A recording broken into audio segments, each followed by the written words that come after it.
ସମସ୍ତଙ୍କୁ ପୁଣି ସ୍ୱାଗତ ଜଣାଇ ଆଜି ଆମେ କାର୍ଯ୍ୟପତ୍ରିକା 33 କ ବିଷୟରେ ଆଲୋଚନା କରିବା।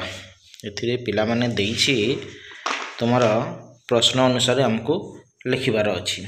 ସେ ଗୋଟେ ଏକ ପଦରେ ପ୍ରକାଶ କରିଛି, କାଚ ବିକେ ଯେ କାଚରା, ପୁଣି ପାହାଡ଼ରୁ ଜାତ ପାହାଡ଼ିଆ, ବନରୁ ଜାତ ବନ୍ୟ, ଦଶରଥଙ୍କର ପୁତ୍ର ଦାଶରଥୀ, ଧନ ଅଛି ଯାହାର ଧନବନ୍ତ। ସେ ଅନୁସାରେ ଆମକୁ ତଳେ ପ୍ରଶ୍ନ ଗୁଡ଼ିକର ଉତ୍ତର ଲେଖିବାର ଅଛି। ପ୍ରଶ୍ନ ନମ୍ବର 1 କହୁଛି, ଆସ ଆଉ କିଛି ଏକ ପଦ ତିଆରି କରି ଲେଖିବା। ପ୍ରଥମ ଦେଇଛି, କାନ୍ଦିବା ଅଭ୍ୟାସ ଯାହାର, ତାକୁ କ'ଣ କୁହାଯାଏ? ତାକୁ କୁହାଯାଏ କାନ୍ଦୁରା।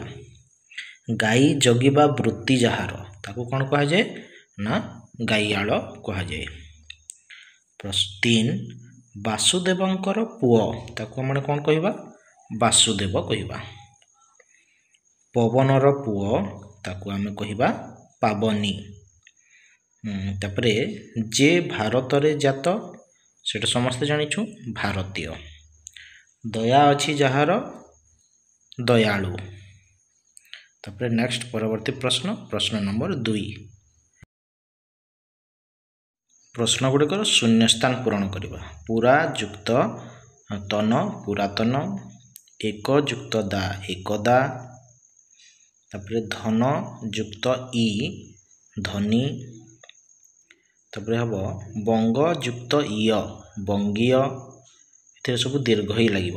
ନାଟ ଯୁକ୍ତ ଉଆ ହର୍ଷଉ ଉଆ ନାଟୁଆ, ମଧୁର ଯୁକ୍ତ ଇଆ ମଧୁରିଆ।